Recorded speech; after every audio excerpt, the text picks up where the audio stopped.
Cuando el jardinero cayó el 27 de abril, la mayoría de los análisis se concentraron en lo mismo: el rancho, los escoltas, el drenaje, la imagen de un capo sacado del barro con camisa blanca. Lo que nadie analizó con suficiente detención fue lo que ocurrió unas horas después, en otro estado, sin helicópteros y sin imágenes aéreas, en una operación que pasó casi desapercibida bajo el ruido de la captura principal. En Zapopan, Jalisco, la misma tarde del 27 de abril, elementos de la Fuerza Especial Conjunta detenían sin un solo disparo a César Alejandro Villaseñor Olivares, el Güero Conta, el operador financiero del jardinero, el hombre que convertía el dinero del fentanilo, la extorsión y el robo de hidrocarburos en aeronaves, embarcaciones, ranchos y participaciones en productoras de tequila.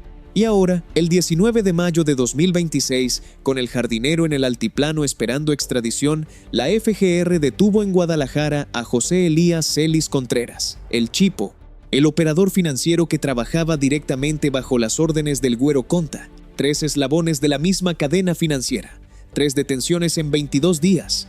Y cada una revela algo que los comunicados oficiales describen en una sola oración, pero que merece un análisis completo. ¿Cómo funciona realmente el sistema que convierte el dinero del crimen en activos legales? ¿Y qué pasa con ese sistema ahora que le han arrancado 3 piezas en menos de un mes? Para entender al Chipo, tienes que entender primero la arquitectura financiera que el jardinero construyó en paralelo a su estructura operativa. Porque los cárteles de ese nivel no funcionan como una caja fuerte llena de efectivo, funcionan como una corporación con divisiones especializadas. La división operativa mueve la droga, administra los territorios, recluta personal, gestiona la violencia. Eso era el jardinero.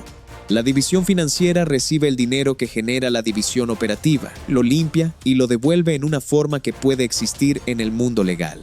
Eso era el Güero Conta. Y debajo de él, con funciones específicas dentro de ese sistema, estaba el Chipo. Esto no es una metáfora, es literalmente cómo operan estas estructuras. Y es exactamente lo que las investigaciones de la FGR y el Departamento del Tesoro de Estados Unidos documentaron sobre el brazo financiero de la célula del jardinero en Jalisco, Nayarit y Zacatecas. Quiero que te detengas un momento en lo que significa lavar dinero en la escala en que lo hacía esta estructura. Porque hay una percepción popular del lavado de dinero que lo reduce a poner billetes en una lavandería o a abrir restaurantes que siempre están vacíos pero nunca cierran. La realidad es bastante más sofisticada y bastante más difícil de rastrear. La facción del jardinero dentro del CJNG era, según las autoridades federales, una de las que más ingresos aportaba a toda la organización. Sus fuentes de dinero eran múltiples y diversas. El trasiego de cocaína desde Centroamérica por vía marítima y aérea, usando pistas clandestinas en Nayarit y Guerrero. Los laboratorios de fentanilo y metanfetamina en Jalisco y Zacatecas, cuya producción terminaba en Chicago, Los Ángeles y Virginia. La red de extorsión a transportistas que operaban en varios estados del país, cuota semanal sin excepción. El secuestro, el despojo de propiedades, el robo de hidrocarburos, el huachicol, en ductos de la región. Todo ese dinero llegaba en efectivo. Grandes volúmenes de efectivo que no pueden aparecer en ninguna cuenta bancaria sin activar los sistemas de alerta de la Unidad de Inteligencia Financiera. Dinero que existe, pero que no puede existir oficialmente. El trabajo del Güero Conta era resolver ese problema. Y lo resolvía de varias maneras. La primera capa, las empresas fachada. Negocios legalmente constituidos, con registro fiscal, con empleados en papel, con giro comercial real o simulado, que reciben dinero ilícito mezclado con ingresos declarados y lo convierten en utilidades de una empresa legítima. La UIF tiene bloqueadas hasta el momento más de 199 empresas vinculadas al CJNG en México. Farmacéuticas, distribuidoras de autos, inmobiliarias, constructoras, servicios financieros, tequileras. Las tequileras merecen atención especial porque dicen algo sobre el nivel de sofisticación de este esquema. Jalisco produce el 97% del tequila del mundo. Es una industria con exportaciones masivas, con precios variables, con una cadena de comercialización compleja que va desde la siembra del agave hasta la botella en un aeropuerto de Frankfurt. Una participación en una productora de tequila no es solo un negocio que recibe dinero sucio y lo devuelve limpio. Es una puerta de entrada a una industria global con transacciones en dólares, euros y yenes que son estructuralmente difíciles de auditar en su totalidad. El Güero Conta usaba eso, y bajo él el Chipo administraba partes de esa red. 5 inmuebles en Guadalajara, en las colonias Jardines de Santa Isabel, La Esperanza y El Salvador. Inmuebles que funcionaban como nodos de una red más grande. En uno de ellos, la FGR encontró maquinaria para procesos de llenado y envasado, insumos químicos, armamento. La frontera entre el negocio y el crimen en ese almacén de Guadalajara no tenía pared de separación. La segunda capa, los activos físicos. Esto es lo que García Harfuch enumeró en conferencia con una precisión que vale la pena tomar en serio. Aeronaves, embarcaciones, casas, ranchos. Esos activos no son solo lujos, son infraestructura operativa con cara legal. Una aeronave registrada en una empresa de servicios de transporte aéreo puede mover cocaína desde una pista clandestina en Nayarit hasta un punto de distribución en el norte del país. Legalmente, es un vuelo de carga privado. Operativamente es parte de la red que abastece las células del CJNG en California y Texas. Una embarcación registrada a nombre de una empresa pesquera o de turismo náutico puede recoger cargamentos de cocaína de embarcaciones madre provenientes de Sudamérica a 200 millas de la costa del Pacífico mexicano. Legalmente es una lancha de pesca deportiva. Operativamente es el último eslabón de una ruta que empezó en Colombia. El rancho de la Yesca que vimos en las imágenes aéreas del operativo del 27 de abril, con su lienzo charro y sus caballerizas y sus depósitos de agua, no era solo el refugio del jardinero. Era un activo que el Güero Conta tenía que sostener financieramente, mantener operativo, justificar de alguna manera dentro de la contabilidad de la estructura.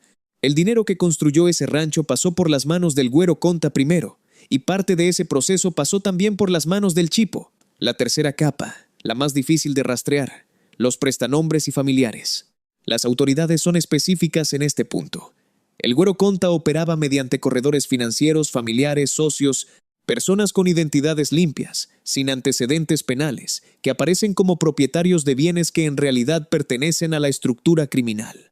Esta capa es la que hace que desmantelar una red financiera de este nivel sea exponencialmente más complejo que capturar a un operador armado en la sierra, porque el operador armado está en un rancho con 60 escoltas. El prestanombres está en una notaría firmando una escritura. El familiar está en un banco abriendo una cuenta. El socio está en una reunión de directivos de una empresa tequilera en Guadalajara. Cuando el Chipo fue detenido en las colonias del noriente de Guadalajara, lo que la FGR agarró no fue solo a un hombre, fue el acceso a los documentos, los registros, los contactos y las rutas financieras que ese hombre tenía en su poder. La información que convierte una detención en el inicio de una investigación que puede ramificarse durante meses. Si todavía no estás suscrito al canal, este es el momento. Los análisis que vienen sobre el desmantelamiento de la red financiera del CJNG después de estas 3 capturas necesitan este contexto para entenderse. Dale clic al botón y activa la campanita. Ahora la pregunta que importa hacia adelante. ¿Qué pasa con ese dinero ahora? Y aquí es donde el análisis se complica, porque la respuesta honesta es que capturar al Chipo, al Güero Conta y al jardinero no hace desaparecer el dinero que esa estructura generó durante años. El dinero que ya fue lavado ya está lavado. Las empresas que ya recibieron esos recursos ya existen con caras legales. Los activos que ya fueron comprados a nombre de prestanombres siguen siendo de esos prestanombres en papel. La aeronave que ya fue registrada en nombre de una empresa de transporte sigue en el hangar con sus papeles en regla. Lo que sí ocurre cuando cae la capa de operadores financieros que administraba esa red es una cosa muy concreta. Se interrumpe el flujo. El dinero que está entrando ahora, el que generan los laboratorios que aún operan y las rutas que aún funcionan y las cuotas de extorsión que se siguen cobrando en Nayarit y Zacatecas, ese dinero ya no tiene los mismos canales para moverse. Los que conocían esos canales están detenidos o están huyendo. Y cuando el dinero de un cártel no encuentra salida limpia, se acumula. Y cuando se acumula en efectivo, se vuelve visible. Y cuando se vuelve visible, se vuelve rastreable. Eso es lo que la FGR y la UIF están esperando que ocurra. La presión que genera la ruptura de la red financiera obliga a la estructura a cometer errores que en condiciones normales no cometería. Mover efectivo en cantidades que activan alertas, usar prestanombres nuevos que no tienen el mismo nivel de limpieza, recurrir a socios financieros que no conocen los protocolos de seguridad que los anteriores habían perfeccionado durante años. La captura del Chipo no es el fin de la historia financiera del CJNG. Es el inicio de una presión que en las próximas semanas y meses va a generar errores, y esos errores van a producir los siguientes objetivos. Hay algo en la secuencia de estas 3 capturas que merece nombrarse con claridad porque define la estrategia que el Gabinete de Seguridad está ejecutando y que no siempre se describe así en los comunicados oficiales. Primero cae el jardinero, el operador territorial, el que controla los estados, las rutas, los laboratorios. El mismo día cae el güero conta, el operador financiero mayor, el que convierte lo que genera el jardinero en activos legales. 22 días después cae el chipo, el operador financiero menor, el que ejecuta las instrucciones del güero conta en la calle, en los inmuebles, en la cadena de custodia del dinero. Eso no es una secuencia de capturas aisladas, es una auditoría, es tirar del hilo desde arriba hacia abajo en la cadena financiera, usando la información de cada eslabón para llegar al siguiente. El jardinero abre la puerta al güero conta, el güero conta abre la puerta al chipo, y el chipo, con los 5 inmuebles que la FGR cateó en Guadalajara, con la maquinaria de envasado y los insumos químicos y las armas que encontraron ahí, abre la puerta al siguiente. La pregunta no es si habrá un siguiente, la pregunta es ¿cuándo? Hay un detalle de la captura del chipo que no se puede dejar pasar porque dice algo sobre el nivel de integración de esta estructura financiera con la economía formal de Guadalajara. Los 5 inmuebles cateados están en colonias del noriente de la ciudad, no en una zona industrial periférica, no en un almacén anónimo en las afueras. En colonias residenciales con nombres ordinarios, con vecinos que salen a trabajar por las mañanas, con tiendas de conveniencia en las esquinas. Uno de esos inmuebles funcionaba como almacén de alcohol presuntamente adulterado. Negocio de distribución de bebidas, operando en una colonia de Guadalajara, que era simultáneamente un nodo de la red financiera de la célula del jardinero en el CJNG. Eso es lo que hace difícil de rastrear este tipo de estructura y lo que hace importante analizarla con este nivel de detalle. Porque la amenaza financiera del crimen organizado no vive en la Sierra de Nayarit con 60 escoltas y 30 camionetas. Vive en una bodega de distribución de bebidas en una colonia del noriente de Guadalajara con papeles en regla y facturas firmadas. El chipo era el puente entre esas 2 realidades, y ese puente ahora está detenido, vinculado a proceso, esperando que un juez determine su futuro. El costo de todo esto, como siempre en estos análisis, no se mide solo en detenciones, ni en activos asegurados, ni en inmuebles cateados. El dinero que el chipo, el güero conta y el jardinero movieron a través de esa red no se generó en el vacío. Se generó en los laboratorios de fentanilo, cuyos productos terminaron matando a jóvenes en ciudades de Estados Unidos que nunca escucharon hablar de Guadalajara ni de la Sierra de Nayarit. Se generó en las cuotas de extorsión que los transportistas de Jalisco, Nayarit y Zacatecas pagaban cada semana sin otra opción. Se generó en el robo de hidrocarburos que encarece la gasolina y la electricidad en comunidades que ya tienen poco. Se generó en el despojo de propiedades de personas que no podían resistir. Ese dinero entró limpio en una empresa tequilera de Jalisco. Se convirtió en una lancha de pesca deportiva con papeles en regla. Terminó como participación en un inmueble en una colonia residencial de Guadalajara. Y el chipo, José Elías Celis Contreras, era parte del mecanismo que hacía que esa transformación fuera posible. Eso es lo que se detuvo el 19 de mayo en el noriente de Guadalajara. No solo un hombre, un nodo de conversión que durante meses o años estuvo transformando violencia en activos legales a plena luz del día.